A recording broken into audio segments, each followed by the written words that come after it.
ऐसा है कि जैसे कोई लोग बोलते हैं कि जैसे भाई ध्यान करना, समाधि लगाना। ध्यान और समाधि ज्यादा इतनी जरूरत के नहीं है जितने के आदमी को बंधनों को टाल करके बंधनों से उल्टा किया मुक्ति, छुटकारा। जितना कि छुटकारा पाने की ज्यादा जरूरत, क्योंकि बंधा हुआ मन जो है ये दुख और परेशानी में व्याकुल होता है। तो जिस मन में बंधन नहीं है वो मन बड़ा हल्का होता है, और हल्के मन में एक सुख होता है अपने अंदर का। जैसे देखो बच्चा है ना, जिसको ज्यादा चिंता फिक्र नहीं है, थोड़ा खाया पिया बस ठीक है, अपने कोई संसार की जिम्मेवारी नहीं है, वो अपने थोड़ा सा पेट भर गया और खुशी खुशी भरता है। अब उसके अंदर खुशी काहे की है? तो वो जो संसार का बोझा बड़े आदमी के ऊपर लग रहा है वो बोझा उसके ऊपर नहीं है। तो जिस पर बोझा नहीं होगा वो क्या होगा? हल्का। तो वही मैं कहता हूँ कि यदि ये बंधनों का बोझा ना हो तो आदमी का मन हल्का हो। हल्का मन और हल्का देह होता। बच्चे का देखने बड़ा हौला है, बड़े आराम से घूमता फिरता है, क्योंकि उसका मन हल्का है। मन हल्का क्यों है? कि उसके ऊपर बंधनों का भार नहीं है। बंधनों का भार क्या है? यही संसार से एक दूसरे के संबंध से जो बवाल लग जाता है, इसमें राग द्वेष मान मोह संशय, क्या होगा क्या नहीं, बस यही सब। तो इसलिए ये है कि बंधन का ना होना सबसे जरूरत है आदमी की प्रसन्नता, आनंद और सुख के लिए, और वही समझो परलोक को जीतने के लिए। यदि जहां वो मन हल्के से अकेले में आनंद पा गया तो समझो परलोक में उसके लिए कोई भय नहीं है। पर यदि जहां भी उसका मन जो है अभी हल्का नहीं हुआ है और उसने सुख नहीं देखा है, तो मरने के बाद अकेला होकर कैसे देखेगा? मरने के बाद भी अकेला होगा। तो इसलिए अब ये जो है पहले बंधनों का बवाल जो है टलना चाहिए। बंधनों के बवाल टलने से ही आदमी को कहा जाता है मुक्त हो गई। अच्छा, अब बंधनों का बवाल टालना है तो बंधनों को जानना पड़े कि बंधन कौन कौन से। अब बंधनों को जाने बिना वो टलेगे नहीं। अच्छा, अब जान लिया यदि, फिर जान करके उनको हटाने का रास्ता क्या है ये भी जानना चाहिए। पर सबसे ज्यादा जानने की जरूरत है कि उसको टालने के लिए ताकत पैदा करनी चाहिए, तो जिससे हमारे अंदर टालने की उनकी शक्ति है। हर एक आदमी चाहता तो है कि मेरे सिर पर से हर एक बोझा हल्का हो, पर होता क्यों नहीं? क्योंकि उसके अंदर टालने की अभी ताकत नहीं आई। तो जो बल है, जब तक बल आदमी के अंदर इन बंधनों को पटकने का ना आ जाए तब तक आदमी जो है बंधनों को पटक नहीं सकता, चाहे जान भी ले। और जानने में क्या, आप सुन के भी जान लोगे, पढ़ के भी जान लोगे, परंतु वो सुना हुआ पढ़ा हुआ इतना काम नहीं देता। चलो अपने मन के अध्ययन से, अपने मन के विचार से भी आप समझ लेंगे, पर तब भी यदि टालने की शक्ति नहीं है तो उनसे मुक्ति पाना बड़ा कठिन। यदि वो बंधनों से मुक्ति हो जाए तो फिर जरूरी नहीं है कि आसन पर बैठे लंबा लंबा समय 3-3 घंटा बैठे जी जरूरी मेरा आसन सिद्ध हो गया, मैं बड़ा सिद्ध हो गया, वो सब जरूरत नहीं। हो सकता है किसी का आसन सारे दिन भर का भी सिद्ध हो, परंतु उसके मन के अंदर बंधन उतने ही ज्यादा हो जितने कि एक आम आदमी के अंदर। समाधि भी प्राप्त हो गई तो ये मत समझो कि मैं बड़ा समाधि लगाने वाला हूँ इसलिए मेरे बंधन टल गए। नहीं, हो सकता है कि समाधि में भी जैसे नींद में आदमी सोया रहता है, अपने मन को कहीं ना कहीं मूर्छित कर देता है और बहुत देर तक वो ध्यान में भी पड़ा रहे, परंतु इससे ये नहीं समझना कि बंधनों का बोझा हल्का हो। ये भी नहीं है कि बाहर वो आदमी बहुत भला है और भला होने के कारण से वो कोई बुराई उसमें नहीं है इतनी, तब इतने से बंधन टल जाएंगे। तब भी बंधन नहीं टलते। बंधन टालने के लिए कुछ और लंबा रास्ता चलना पड़े। बड़ा दान पुण्य दया धर्म करने से ये भी जरूरी नहीं है कि इतने से भी टल जाए। जैसे एक छोटी सी मैं मिसाल से इस चीज को बताता हूँ कि किस तरीके से आदमी के बंधन टलने से हल्कापन आता है और उससे आनंद होता है और परलोक का मार्ग सीधा होता है। बाकी ये छोटी मोटी चीजें जिनकी दुनिया में बहुत ज्यादा इज्जत है, मान है, कीर्ति है, अच्छे तो हैं पर अपनी जगह जितनी अच्छी है उतनी अच्छी है, अब उससे ज्यादा नहीं। और बंधनों से मुक्ति पा जाना जिसको हमारे शास्त्रों में कहते हैं वो मुक्त हो गया, ये मुक्ति जो प्रत्यक्ष सामने हाथ पर रखी हुई चीज की तरह देख ली, ये सबसे बड़ी चीज है।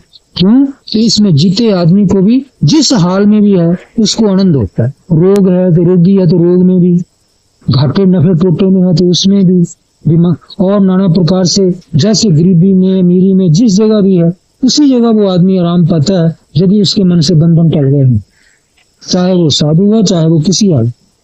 और अब ये है कि ये बंधन जो है किस प्रकार से आदमी की समझ में पड़े। इसको समझने के लिए सबसे तो पहले ये समझने की जरूरत है बंधन समझने की और बंधनों को टालने की ताकत। तो बल कैसे आए, तो उसका बल जो है जिस प्रकार से प्राप्त हो, ज्यादा विचार इस चीज का करना पड़ेगा। तो उसका बल जिस तरह से आता है, थोड़ा सा एक मिसाल से आदमी के मन में ये बात समझ में आ जाएगी। जिस प्रकार के देखो हम आम आदमी क्या करते हैं कि जिस वक्त हमको किसी से दुख होता है तो हम दूसरे के ऊपर अपना दोष लगाते हैं। तो जी इसने मुझे यूं कर दी, ये यूं करेगा, ये मुझे परेशान करेगा, ये ऐसा करेगा। परंतु वो जो परेशान करने वाला है उसको पूछो तो वो बताएगा नहीं जी ये ऐसा इसका दोष है। तो आप बताओ इसमें दोनों दोषी हैं कि एक अकेला दोषी कौन हुआ?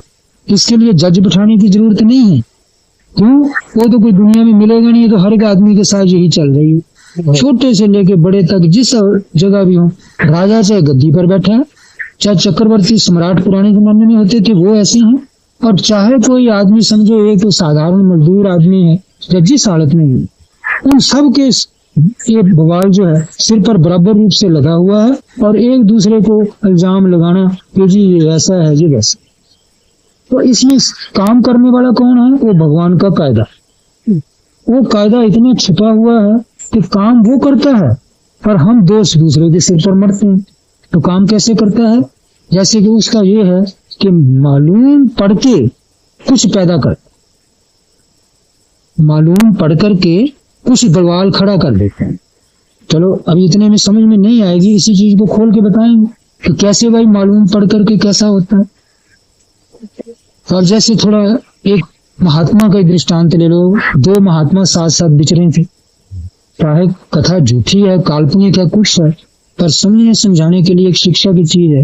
वो दो महात्मा अपने विचरे थे साथ साथ। उनमें एक तो नशे बरतता था जैसे सुल्फा वगैरह, और कोई ऐसा नशा नहीं था जैसे चरस वगैरह पीता था, तम्बाकू बीड़ी सिगरेट बहुत पीता था।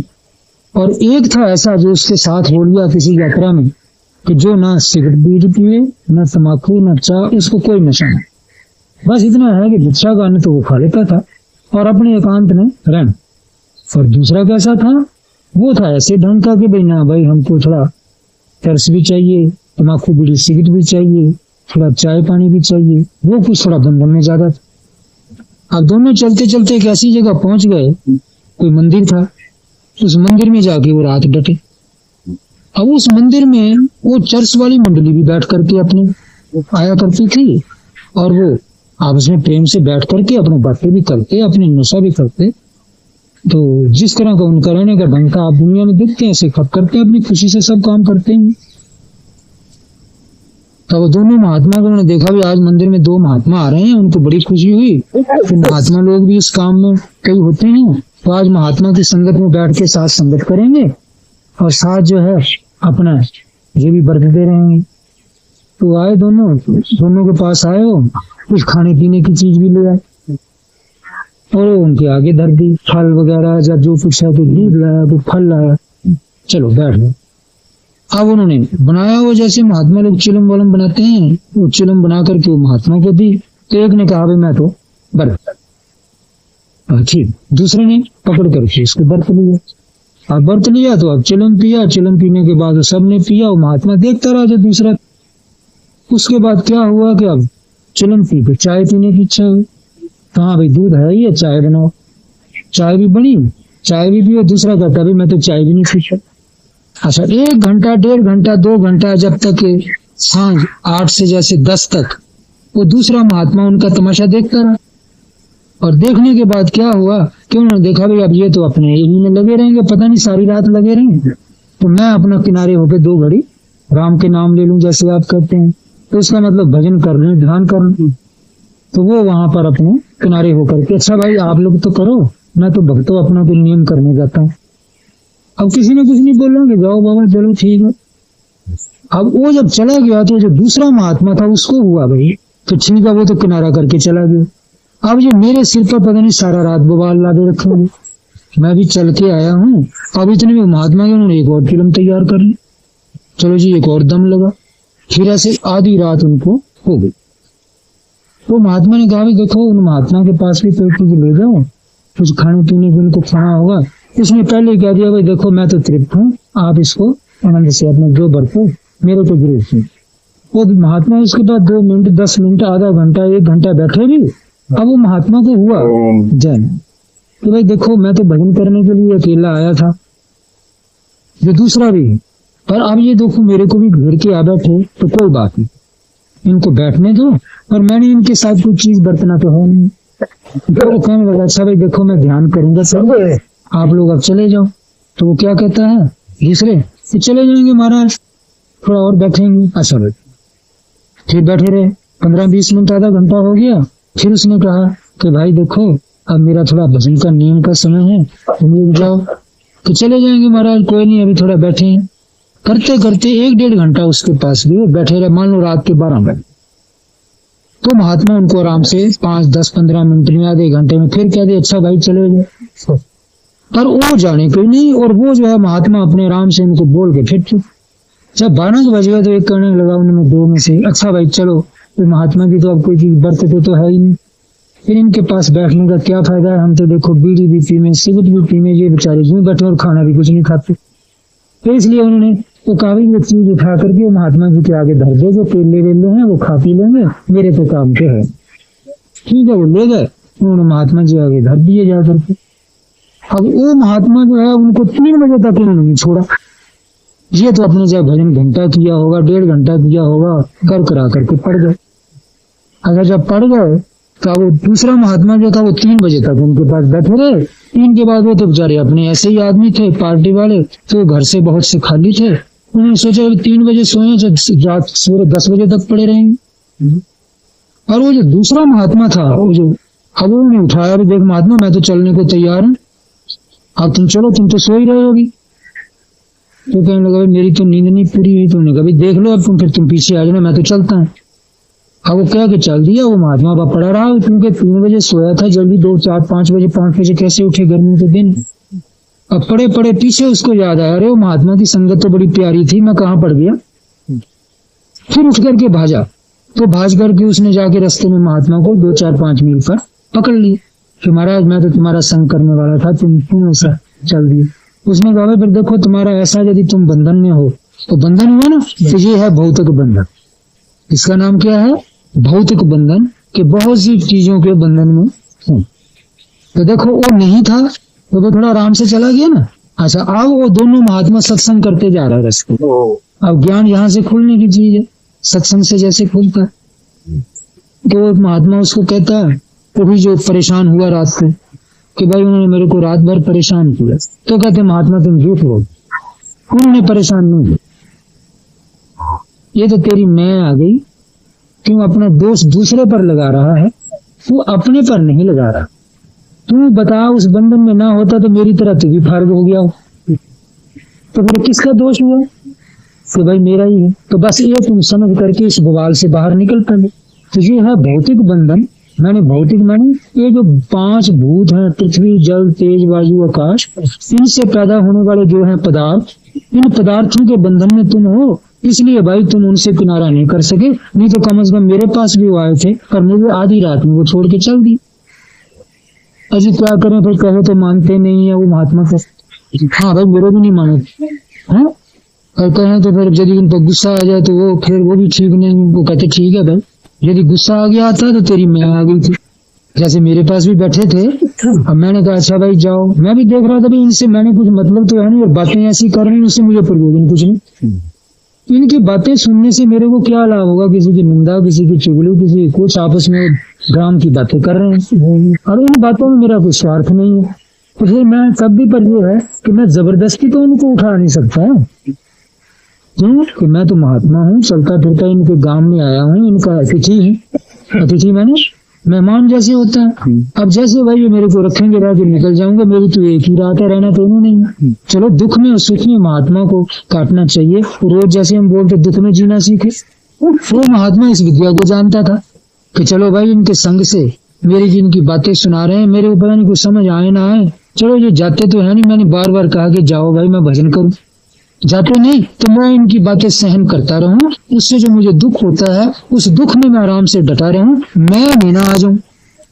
अब यहाँ ये मैं का बंधन समझने का वो महात्मा कहता भाई मैं कि मैं आ जाऊं, कि इसका क्या मतलब है? इसका मतलब ये है कि भाई मैं इसको चाहता हूँ जो चला जाए, और ये जाते नहीं और मुझे दुख हो रहा है। क्यों?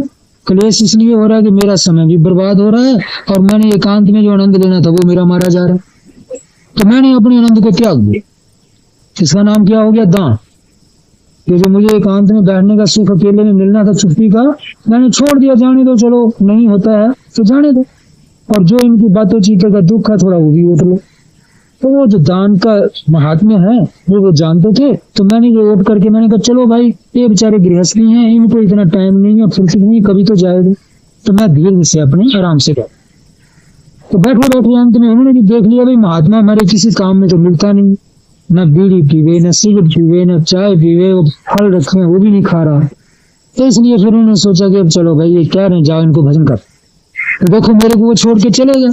अब तुमने चिलम भरी, तुमने चिलम भी पकड़ ली, सिगरेट निकाल के दिया तुम वो भी पीने लग गए, चाय बनाई तुम वो भी पिए। फिर उन्होंने कहा अरे बाबा जी अभी चाय बनाई दम और लगा लो, फिर तुमको भी लगाना पड़ गया। अब करते करते भाई तुम तो उनके संगी साथी हो गए, तो तुमको छोड़ के कैसे गए? तो बताओ ये बंधन जो है अंदर बाहर का, बाहर भौतिक जगत पदार्थों का, अब वो राग में भी बंध रहा है। उनकी इच्छाएं होती हैं, उनको पूरा करने का आनंद भी तुम चाहते हो, और फिर चाहते हो कि ऐसी संगत भी मेरे कहने के मुताबिक टल जाए। अब उन्होंने उठकर टल कैसे जाए? अब जब उनकी इच्छा है तो अपनी इच्छा वो भी पूरी करेंगे। वो कहते हैं हम बैठो जब तक हमारी इच्छा है, बाबा जी के पास बैठे गप्पे लगाएंगे, और जब इच्छा है सो जाएंगे। हमको 3 बजे नींद आएगी 3 बजे, नहीं तो रात भी बैठेंगे, सवेरे दिन में सो लेंगे, क्योंकि वो तो है आजाद। और बाबा को क्या डर कि अब मैं भाई दिन चढ़े तक सोए लगा, लोग कहेंगे जी कैसा साधु है, सूरज निकला हुआ, न नहाने की, न धोने की, न भजन की, ये तो सोया हुआ है। ये शील व्रत परामर्श बंद है, कि जो शील है जो व्रत ले रखे हैं वो नहीं निभते, तो वो भी विचार पैदा कर रहे हैं मन में भी कि लोग क्या कहेंगे। देखो ये धर्म भी जो है संकट रूप से बन जाता है आदमी के लिए, जब निभता नहीं, पर निभता नहीं अपनी कमजोरी से। क्यों?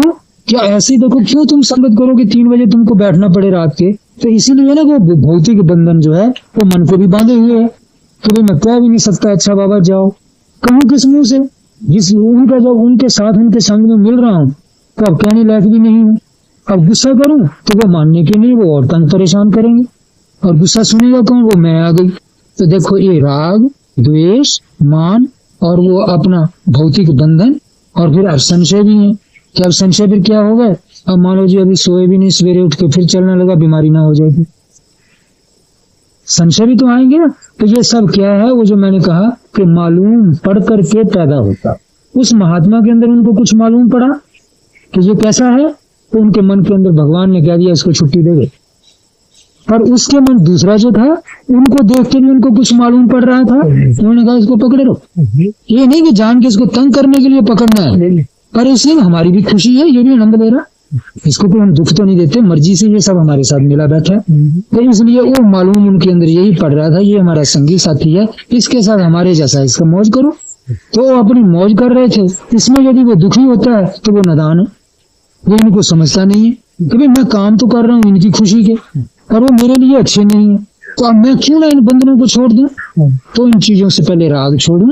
यही राग है जो उन चीजों में बंद रहा रंगा है मन, कि हाँ मिल जाएंगे, जरा नशे में भूल करके मैं सीख लूंगा। पर अब अगले जो है ऐसी संगत में जब ये चीजें चाहिए तो संगति ऐसे मिलेंगे, वो नहीं छोड़ते तुमको। तो अब ये बताओ फिर ये मालूम पढ़ के पैदा होना है ना। तो इसी तरह आप भी समझो कि संसार में हम रह रहे हैं, यदि हमारा कोई, हम किसी का दोष देखते हैं, हमको वो दुख देता है, तो वो दुख देने वाला कोई नहीं। जैसे महात्मा को दुख देने वाले वो कोई नहीं थे। दुख देने वाला कौन था? जो उसी के अंदर होने वाले बवाल मालूम पड़ रहे थे दूसरों को, वो उसके अंदर आगे भगवान को चेतन कर रहे थे कि तुम यूं यूं करो, तो वैसे वैसे वो कर रहे थे। तो अब किसी का कसूर क्या है इसमें? इसमें कोई दोषी नहीं है, दोषी अपना आपा।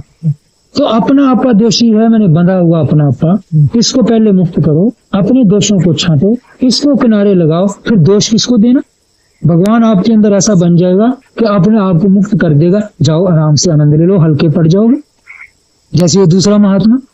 तो इसी तरीके से ये है कि जब हम कहते हैं ना कि देखो ऐसा है, तो वैसा भूसा इतना कोई नहीं, वो इसको देख करके, इसके शब्द सुन करके, इसके बर्तावे को देख करके, इसके मन के भावों को महसूस करके, मालूम करके वहां कुछ भगवान पैदा होता है। जैसे उस महात्मा को मालूम पढ़ करके कुछ उस महात्मा के लिए वहां से बर्ताव आया, ऐसे मेरे अंदर से भी कुछ मालूम पढ़ करके आपके अंदर से बर्ताव निकलेगा। आपका भी किसी दूसरे को मालूम पढ़ के निकलेगा, चाहे उसमें बाप बेटा हो, चाहे कोई भाई भाई हो, चाहे कोई और भी कोई रिश्तेदार संबंधी पड़ोसी कोई हो। इसमें मैं तो किसी की नहीं। अब इसलिए संसार में महात्मा लोग कहते हैं मैं बिल्कुल झूठी जीव, मैं तो क्या है, ये तो भगवान का कायदा है काम करने वाला। जब तुम्हारा जैसे तुम मालूम पड़ोगे वैसा तुम सामने से किसी से जवाब ले लोगे, वैसे ही तुम दूसरे से बर्ताव खींच लोगे, तो जबरदस्ती इसमें किसी की मैं नहीं चलती। यदि ऐसा ना हो, देखो ये महात्मा अनादिकाल से दुनिया में विचरते आ, उनका कोई माँ बाप है और नई नई जगह जाते हैं, और यदि इनका बर्ताव ठीक है तो जहां जाओगे इसका आदर, यदि नहीं ठीक है तो जहां जाओगे धक्के।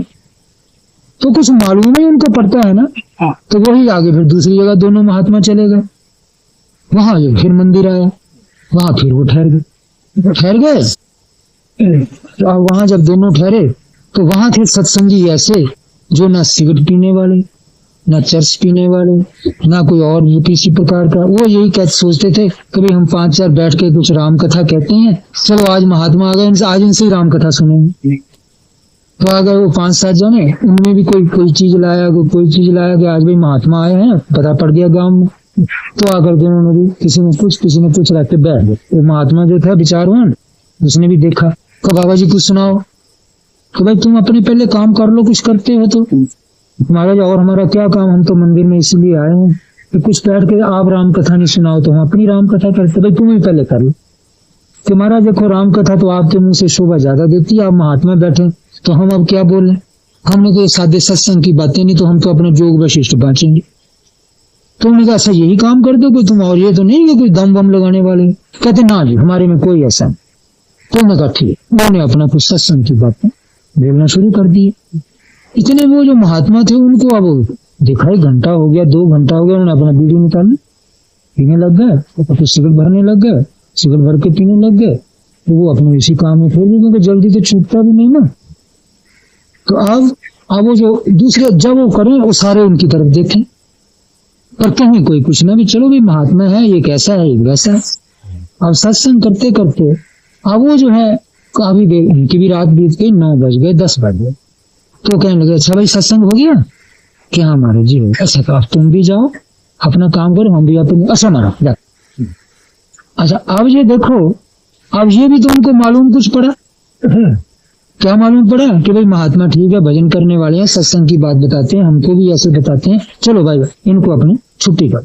तो अब वो महात्मा उनको कहता है क्यों भाई, तेरे जैसी जो संगत थी वो मालूम पड़ने पर तुम कितना दुखी हुए, और ये भी एक संगत थी कि जिसमें देखो तुम भी आराम में रहे, हम भी रह गए।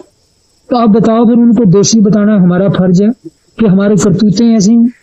तो कहता जी बात तो ठीक है, ये बंधन ही हमारी करतूतें ही ऐसी हैं। उनको जब ऐसा मालूम हुआ तुम वहां भी सुखी हो लिए और तुम यहाँ भी सुखी, बल्कि मेरे को भी कर दिए। तो बस वे महात्मा जी ये बला अपने सिर से उतार। हाँ तो अब जब तुम अपने इस बला को उतार दोगे तो तुम और तरह के मालूम पड़ने लग जाओगे। हाँ जब और तरह के मालूम पड़ने लग जाओगे तो और तरह के बर्ताव तुमको मिलने लग जाएगा। यही हुआ ना। तो जैसा भाई आदमी के अंदर चीज है वैसे ही अगले को महसूस होकर सृष्टि पैदा कर देती है। तो इसी को लोग कहते हैं दृष्टि सृष्टि, कि जैसी की नजर किसी की बनेगी वैसी सृष्टि चल पड़ेगी। जैसा अगले को मालूम पड़ोगे वैसा ही अगले से बर्ताव निकलेगा, जान के कोई नहीं कर सकता। जैसे कोई बच्चा है, उसकी कोमल भाषा है, तुतली भाषा है, अगले के अंदर कुतकुती पैदा कर देती है, तो क्या वो जान के कुतकुती पैदा करता है? वो तो एक बच्चा स्वभाव ही ऐसा है कि जब उसकी समझ में मालूम पड़ता है कि ये ऐसा, अंदर से वैसा ही बच्चे के लिए वो बर्ताव करने लगेगी। एक को आप गुस्से में बोलो, अब उसके अंदर भी आपको मालूम पड़ेगा तो ये कैसा, तो गुस्से से बोलोगे तो जैसा उसको मालूम पड़ेगा वैसा सुन लोगे। तो फिर इसमें ये कहें कि कोई क्या बात हुई कि भाई ये ऐसा वो ऐसा, तो बस कुछ चीजें तो हमको पता लग जाती कि भाई मैंने गुस्सा किया तो वो भी मेरे पर गुस्से में आ गए। पर कुछ चीजें अभी ऐसी है छुपी हुई, वो पता नहीं अभी पड़ती, पर चेहरे पर से, बोलने चालने में, बर्तावे में अगले के मन में असर कर जाती है, मालूम पड़ जाती है। मालूम पड़ के अंदर से उसके भगवान वैसा ही खड़ा हो जाए, जिसको हम कहते हैं ना भगवान खड़ा हो जाता है, समझो वो चेतन देव परमात्मा की शक्ति वैसे ही उसके अंदर से वो चीजें प्रकट करके वो ऐसा बर्ताव करवा देती है कि आप ना चाहते हुए उसका बर्ताव खोटा सा मालूम होने लगेगा। और यदि आपने अपने को साधा है तो शायद उसका बर्ताव ऐसा निकले कि ना चाहते हुए आपको अच्छा मालूम पड़ जाए। तो इसलिए भाई महत्व जो है वो साधना का, दूसरे को दोष देने का नहीं, अपने आप को साधने का। यदि आप समझो कि आपको अभी तक किसी से दुख होता है तो समझ लो आपके अंदर कोई ऐसी चीज मालूम पड़ती है अगले को जो आपको दुख देगा, तो आप हिम्मत करके बजाय उसको दोषी बताने के एकांत में बैठ के अपना ध्यान करो कि जब मैंने ऐसा बोला था, उसने मुझे ऐसा कहा था, तो मेरे अंदर से क्या झलका था, बस यही है मालूम पड़ना। मेरे अंदर से उसको क्या झलका, क्या झलका होगा, मैंने तो अपनी तरफ से कुछ खराब नहीं बोला, मन तो यही कहेगा ना झटपट। पर नहीं भाई, तू अपने आप जरा बोल के आवाज को याद कर, कैसी तेरी आवाज निकली थी। तो इसी का नाम ध्यान। देखो चलना तो है पीछे, पहले ध्यान में अपनी समझ को पकड़ो कि मेरी आवाज उस वक्त कैसी निकली थी।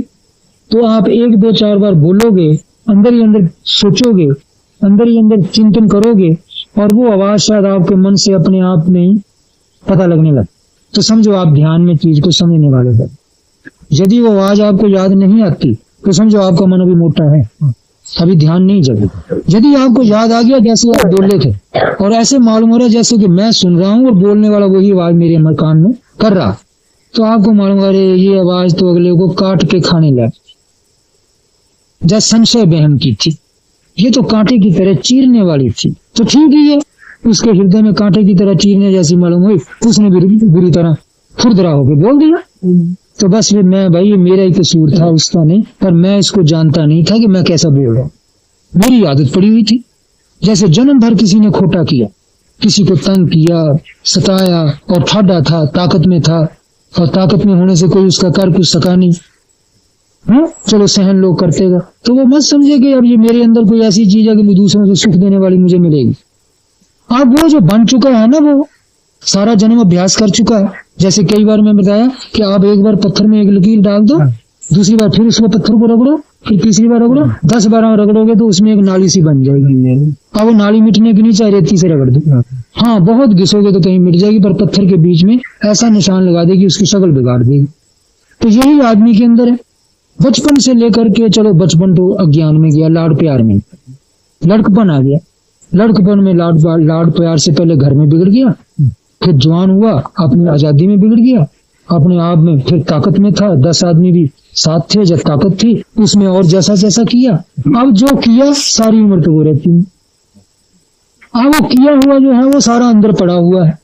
अब वो जो नींद में भी यदि बोलता है तो उसके मन से एक ऐसी आवाज निकलेगी जो कांटे से उसको काटने को बस।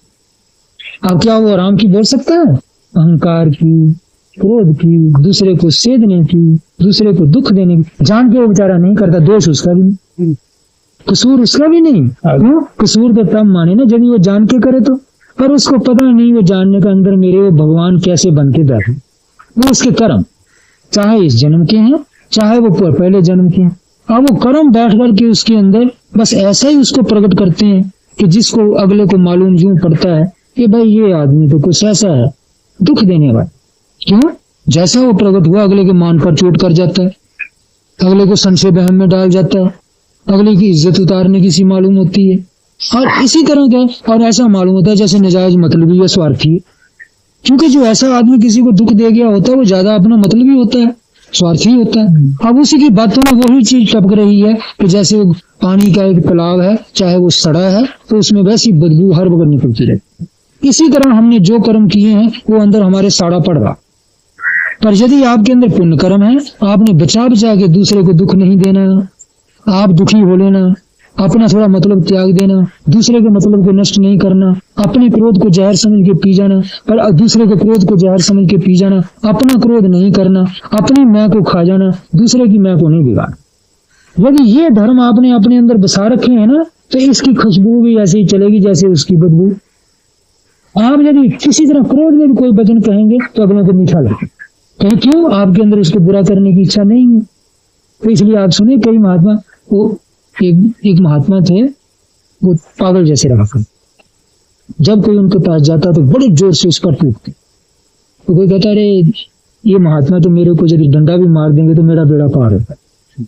और देखो लोगों की श्रद्धा क्यों होती, वो देखते कि इसके अंदर में बुरा करने की भावना है ही नहीं, वो प्रकट होती उसकी आवाज से। चाहे वो डंडा लेके भाजता और गालियां भी देता, उनको मालूम होता इसकी आवाज में वो चीज झलकती नहीं है कि जो किसी को डंडा मार देगा या जो किसी का बुरा करे। तो ये क्या है सब, ये अंदर बैठा बैठा भगवान, जैसे हम कर्म करते हैं वैसी वैसी वो रचना होती है। वही अंदर जो है हमारे इतनी जोर में गहराई में बैठी हुई है कि हम चाहे ना चाहे प्रकट वही होती है।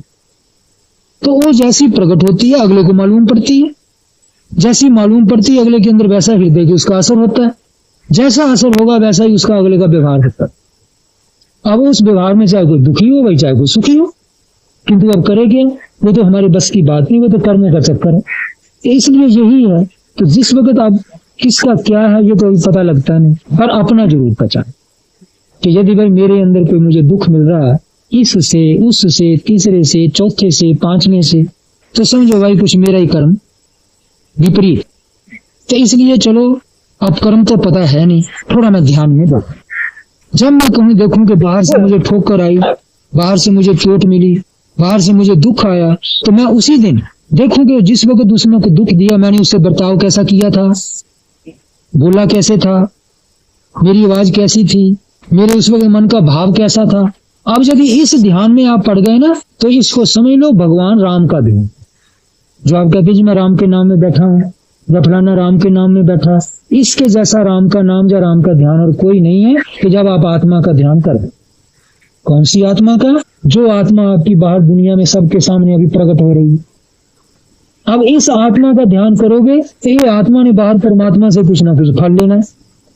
फिर ध्यान करते करते आपको वचन सुनने में आएंगे, अपने मन के भाव भी परख में आएंगे।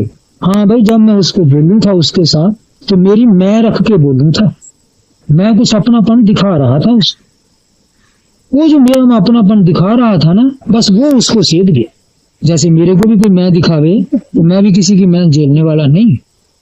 जैसे वो महात्मा की दो बातें आई थी ना, वो महात्मा जैसे गुस्से में आके वो सुल्फा पीने, अच्छा भाई जाओ जाओ चले जाएंगे बाबा जी, क्या एक और दम लगाओ, नहीं नहीं बाबा जी नहीं भाई अब ध्यान भजन का समय, चलो बाबा जी आपके लिए क्या, आप कभी भी ध्यान कर लें। अब वो ढीठ जितने हो रहे हैं वो उसको मालूम करके वो ढिठाई कर रहे हैं, वो दूसरे महात्मा के साथ तो नहीं था। तो क्या बात थी इसकी कि बस भाई इसी के अंदर वो चीज ऐसी थी जो उनके अंदर मालूम पड़ करके वैसा बर्ताव खिंचवा रही। चाहे वो महात्मा तो अब कहे जी मैं तो इनको कहा था जाओ, पर ये छोड़ के नहीं जाते थे, पर जाए कैसे जब तुम्हारे से मालूम पड़ता था कि अंदर वाला तुम्हारा छोड़ नहीं रहा, वो पकड़े बैठा है। तो जो पकड़े बैठा वो तुम्हारे सामने हुई, तो छोड़ के किसको जाए, बारीकी में छोड़ो।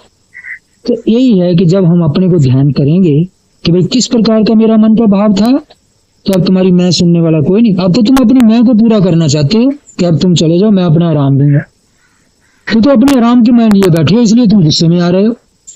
नहीं तो शांत रहो ना, गुस्सा क्यों करते हो? तुम्हारा सुख अब जा रहा है तो इसमें आप अपनी मैं मत दिखाओ। तुम्हारी मैं कौन मानेगा, मैं तो भगवान की मानते हैं, जब ठाडे की मानते हैं, वो तो किसकी मैं माने। अब किसी की मैं नहीं चलती है, कायदे से तो सबकी चल।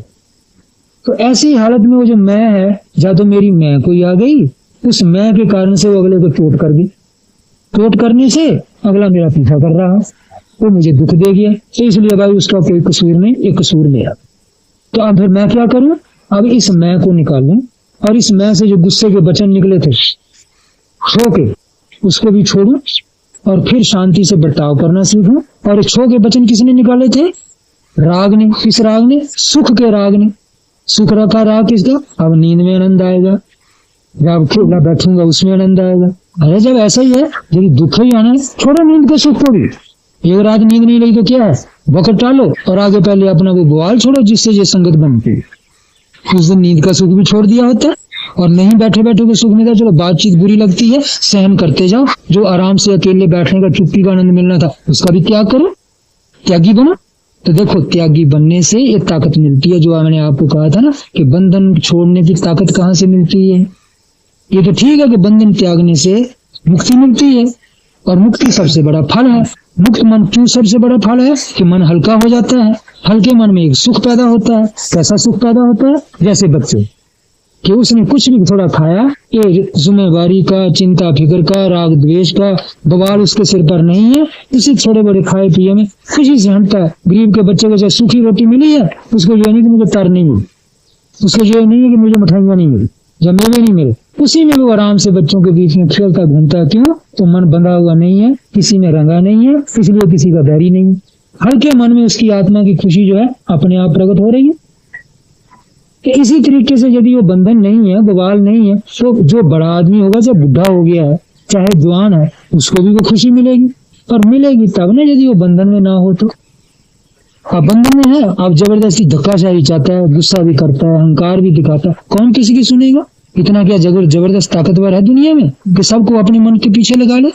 तो अब बंधन की हटाने, बंधन से मुक्ति बड़ा फल है, क्योंकि मुक्त का मन हल्का होता है, हल्के मन में सुख होता है। सुखी आदमी जो है कहता है मैं ठीक। यदि वो सुख सदा बना रहने वाला हो तो समझो सोचता है कि मैं सदा के लिए मुक्त हो गया। पर अब ये जो सुख है, जो बंधनों से टालने से, अब इसको कौन खराब करेगा? बाहर की चीज मिलने का जो सुख है, उसमें बंधा हुआ मन तो नहीं मिलेगी, बिगड़ जाएगा सुख। पर जो बवाल टालने से जो सुख मिलता है, ये सुख एक बार मिल गया तो कैसे भी सुख, ये तो सदा बना रहेगा ना। पर बना रहेगा उसका जिसका मन में ये बंधन सब टल जाए। तो आप बंधन फिर टालें कैसे भाई? इसकी ताकत होगी तो ताकत कहां से आएगी? यही दो चीज, बाहर का थोड़ा स्वार्थ त्यागने से, थोड़ा मतलब त्यागने से, बाहर का सुख चीजों के साथ, और थोड़े अंदर का मैं त्यागने से, इसी से आएगा ना अंदर के बंधन छोड़ने में। अब इन दो त्यागों में ही खाली दुख परेशानी होती, तो फिर थोड़ा दुख भी सहन करने में, और दुख सहन करके अपने मन को भी ठंडा। तो यदि इस तरीके से ये करने लग जाए तो धीरे धीरे धीरे धीरे धीरे धीरे वो जो कर्म उसका इकट्ठा हो रहा है कि अगले आदमी को दुख दे करके, चिढ़ा करके, मैं दिखा करके, परेशान करके अपने ऊपर सिर पर बवाल लादता है, तो वो कर्म इसका टल जाएगा ना। पर टलेगा तब जबकि बाहर से ही आपको डिग्री मिलेगी। तो एक आधी बार करने से नहीं, जैसे आप कहो जी लो मैंने तो छोड़ दिया, पर वो जो पहली छाप है आपकी उनके मन में पड़ी हुई कि नहीं जी ये तो तंग था, इसका सुख बिगड़ता है तो क्रोध करता है, और क्रोध में अगले का बुरा करना चाहता है। अब ये छाप उसके मन में बैठी है आपकी, अब ये छाप भी उसके मन में से तो भी मिटानी पड़ेगी ना। आपने तो कह दिया किसी महात्मा के सुनने से, लो जी मैं तो आज किसी को तंग करने का, मैं तो आप दुख सहन कर लेंगे, मैंने तो मन से छोड़ दी। अच्छा एक आधी बार आपने सहन भी कर लिया, एक आधी बार सहन करने से आप कहें लो जी मैंने सहन भी कर लिया, फिर अगला नहीं मानता। पर अगला भी माने कैसे? अगले को अभी यकीन नहीं हुआ कि आप ऐसे होगा, वो तो अभी कहता है अभी तो दिखावट करता है, अच्छा बन रहा है, अच्छा है नहीं, ये तो बनावटी अच्छा है। तो आपको बार बार सहते सहते उसको साबित कर देना पड़ेगा कि किसी हालत में भी मैं तेरा बुरा करने को अब तैयार नहीं। तो उसके मन में जो आपके संस्कार बस रहे हैं ना कि ये ऐसा, तो संस्कार उजड़ेंगे। जब संस्कारों में आप जो बैठे हुए हैं उजड़ जाओगे, पहले अपने मन से नहीं उजड़ना, उसके अंदर से भी तो उजड़ना है ना। तो जब पहली आपकी मैं उजड़ जाएगी, फिर वो किसी तरीके से भी उसकी परेशानी में तंगी नहीं मानेगी, सब आराम से सहन करती जाएगी। तो ये त्याग आपको ताकत दे आएगी ना। अब इसमें इतनी आपके अंदर पे ताकत आएगी, अरे कुछ भी मौत जितना दुख भी मैं सहन कर सकता, खाने पीने का तो दूर रहा। अरे सूझी छोटी मोटी चीजें जो है, सिगरेट बीड़ी तम्बाकू चाय पानी, ये तो है ही कुछ नहीं, ये तो बवाल मेरे सिर से पहले उतरे हैं। मौत के तुल्य कष्ट भी आएगा, नींद का सुख भी जाता है, तो जाने दो, सब मैं सहन कर सकता हूँ, पर रहूंगा अपने धर्म के रास्ते पर, अपनी भद्रता में। भद्रता किसे? तो जो मैंने थाम रखी है ना, चीज मान रखी है, उसी में रहूंगा। तो जब ये आपने निश्चय करके ये थाम करके चलने लग गए, और रोज जहां कहीं आपको ठोकर लगती है, कोई गलत चीज मिलती है, जब आप ध्यान में बैठ के सोचते हैं आज मैं कैसा प्रकट हुआ तो ऐसी चीज मुझे मिली, तो भाई आज तो मैं कुछ ऐसा प्रकट नहीं हुआ था, और वो पहले का जो मेरा दिमाग था ना, वो उसके मन में आज भी आ गया। आज की नहीं उसने देखी मेरी जी, वो पहले उसके संस्कारों से जाग गई मेरी में, तो चलो उसी में कराओ, मैं नहीं कराऊं। तो इसलिए वो दोषी नहीं है, वो तो भगवान ही है, उसमें मैं ये दृष्टि नहीं बनाऊंगा ये मेरा बैरी, बस मेरे अंदर ही वो चीज आई, मेरी पहले वाली आई है, वो उजड़ी नहीं है, तो कोई नहीं मैं और जतन करूं है। तो फिर इसी तरीके से चलो उसका बर्ताव भी सहन किया, उसको दोष भी नहीं बताना, और अकेले बैठ के उसके सुख में सुखी होना, मैत्री। उसको दुख हुआ, वो मेरे से पता नहीं बर्तावों से कितना दुख हुआ, उसको दुख में दया सोचनी, उसका अच्छा गुण देखना कि हाँ भाई आज कुछ कल से उसका वचन नरम था, फिर भी अच्छा आदमी हो गया भाई, पर चलो ये भी शायद अच्छा ही, थोड़ा मैं नरम हुआ उसी से हुई, उसकी बुराई नहीं देखनी। यूं करके वो 10 जो शक्तियां हैं उनको बढ़ाते जाओगे, फिर अपना थोड़ा त्यागी बनते जाओगे। जिस जगह बैठे हैं, त्यागी का मतलब ये नहीं कि आप माया किसी को छोड़ करके भाग जाओगे या घर दे दोगे। त्यागी का मतलब यही 2 चीजें तो महात्मा की जैसे मैंने बताई, तो बाहर का बंधन थोड़ा छोड़ देना और थोड़ा मन का त्याग देना। पर त्यागोगे तब यदि जानोगे तो ना, जानने के लिए ध्यान में बैठना अकेले, और अपने वचनों को, अपने बोलों को, अपने बर्तावों को, इनको परखने की आदत डालते डालते अंदर ध्यान आपको ज्ञान करवाओ। ये 3 चीज आ गई ना, कि बाहर शील सदाचार कर्म, अंदर भक्ति ध्यान, तीसरा ध्यान से मिलेगा सच्चा ज्ञान कि मैं कैसा, फिर मैं कैसा हूं, उससे ये परमात्मा सारा मेरे सामने बैठा कैसे मेरे सामने प्रकट होता है। तो आपको मालूम होगा कि भगवान जो है कुछ करता धरता नहीं है भाई, ये मेरे कर्मों का नतीजा ये जो मैं बोल। तो ये तब आपको ऋषियों का वो ज्ञान सच्चा मालूम होगा, जो आप कई बार प्रश्न करते हैं किसी महात्मा से, कहो महाराज ये कर्म क्या होते हैं, इसका फल हमको मिलता कि नहीं, भाग्य भी कुछ होता है कि नहीं, आदमी का जतन पुरुषार्थ है कि क्या है, ये सारी शंकाएं तब चलेगी। जब आपको प्रत्यक्ष पता लग गया कि कुछ कर्म वाला मैं था जबकि मैंने शुरू किया, पर मैं उसको जानता रहा बर्तावे से, फिर कुछ कर्म मेरे बदलने से क्या सामने से आने लग गया, जो सामने से आने लग गया पहले जमीन आसमान का उसका फर्क हो गया। तो जिन्होंने ये प्रत्यक्ष चीज देखी, उन ऋषियों ने ये किताबों में लिखा कि भाई कुछ भाग्य होता है पहले का जो जमा हुआ बैठा है, आदमी को कोई पता नहीं जो कैसे काम कर रहा है, पर करता है वही। यदि कड़वा बोलना कांटा तक भी लगता है तो उसी भाग्य से। क्यों कि आप देखो, मैं तो घूमता जा रहा हूँ अपने तृष्णा के चक्कर में, 36 इच्छाएं मेरे मन में लाद रही हैं, कैसे पूरी होगी, वहां जाऊंगा, ये करूंगा, तुम करूंगा। अब मैं चलते वक्त चलने में ध्यान कैसे रखूं, मेरी स्मृति उड़ गई नहीं। अब मैं चल रहा हूँ, मुझे पता नहीं लगा, एक जगह ऐसा पांव पड़ा जहाँ कांटा पड़ा था, मेरे कांटा लग गया। पर यदि मेरी वो ना मेरा भाग्य होता कृष्णा का चक्कर घुमाने वाला, तो मैं चलते वक्त चलने में ध्यान में होता तो कांटा मुझे सामने दिख कि कांटा पड़ा, मैं पैर बचा के चल। तो अब ये स्मृति भंग भी वही करवा रही तृष्णा। दातुन के वक्त दातुन में ध्यान नहीं है, नहाते वक्त कहीं नहीं, अजी पैर फिसला गिर पड़ा कुएं पर चिकनास। पर क्या उस वक्त मन दिमाग कहीं था, ये नहीं देखा कि यहाँ कैसा है, कैसा पांव रखना चाहिए। ये तो ठीक है कि यदि कोई गिर पड़े उस वक्त हमदर्दी तो हमको यही करनी पड़ेगी, ओहो हो भाई तुम्हारे से तुमको पता नहीं लगा, तुम गिर गए, चोट लग गई, करनी तो यही पड़ेगी। पर यहाँ यदि सत्य की कथा कहनी पड़े, हम अपने लिए हम गिरे हैं, तो हमको यही समझना पड़ेगा कि बवाल में दिमाग था, ये नहीं देखा कहाँ खड़ा हूँ, कैसे कर रहा हूँ, बस उस चक्कर के बीच में बस मन था जल्दी जल्दी नहाऊं, जाके चाय पीनी और ठंडी ना हो जाएगी, वक्त पड़ा, गिर पड़ा, चोट लग। ये भी मेरी किस्मत ही हुई ना, तो मेरी ही किस्मत में था कि मैं भाई स्मृति से ठीक चल नहीं सकता था और ना चलने देवे। तो यही है हमारे अंदर ये तृष्णा का बवाल, जो कि बाहर हमारा दिमाग घूम रहा है, और उसी तरह से हम मैं भी चाहते हैं कि मेरी मैं, उस मैं में अपने सुख के कारण से जो कुछ हमारे में शक्ति है, अपने सुख के लिए हम उसको नीचे नहीं रहने देते। चाहे अगला दुखी हो चाहे सुखी, हम ये नहीं देखते कि अगले को इसमें दुख हो रहा है कि सुख, कुछ हो हम अंधे हो गए। तो भाई जब अंधे हो गए तो वही कर्म हमारे अंदर लगा हुआ है, अब हमको आगे आगे फल दे रहा है, अब मैं दूसरे को क्या दोष दूं। तो यदि सुधारना है तो पहले अपने कर्मों को ध्यान करो, अपने व्यवहार का, अपने बर्तावे का, कुछ दूसरों का देख करके कि वो जो यूं बोले है तब वो सुखी भी है, और मैं यूं बोल रहा हूँ तो मेरा उससे अलग है, तो उसके बोलने से उसको वो मीठा फल है और मेरे बोलने से मुझे ये कड़वा।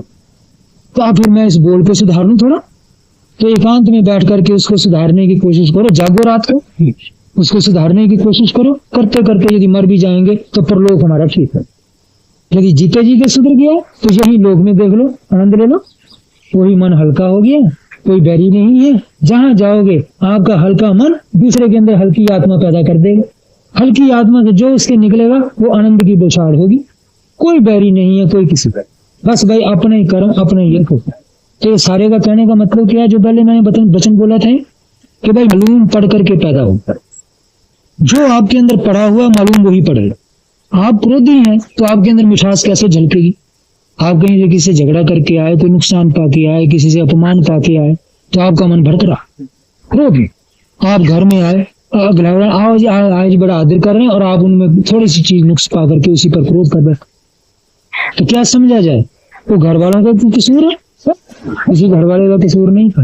वो कसूर किसका था, अपने दिमाग, वो ठिकाने नहीं था। तो अब क्या उसको मालूम पड़ रही थी उनके अनादर, उससे इसको छो आ रहा था और इनको मालूम पड़े थे वो अगले, तो इनको वही मालूम पड़ने से वो जो है बेचारे सीधे साधे उनकी बातों के बीच में पड़ रहा था मालूम वो जो जहां से आया, और उसी में ये भड़क उठा। समझे ना? अब ये जो भड़क उठा, इसमें जो गुस्सा आया, इसमें घर वालों का तो कसूर कोई नहीं, कसूर किसका? इसका अपना है ना, जिसमें वो भी भड़के। और आप कहो जी घर वालों को फिर ऐसा क्यों? जो बेचारे वो थे उनका क्या कसूर था कि अब भड़का हुआ तो वो आया, तो ये इनका क्या कसूर था? इन पर ये उछल पड़ा। इनका कसूर ये था कि इनके सुख में ये सुखी है, सुख ले रहे हैं इनसे, जैसे ये उनके कर्मों का दंड है, इनको भी तो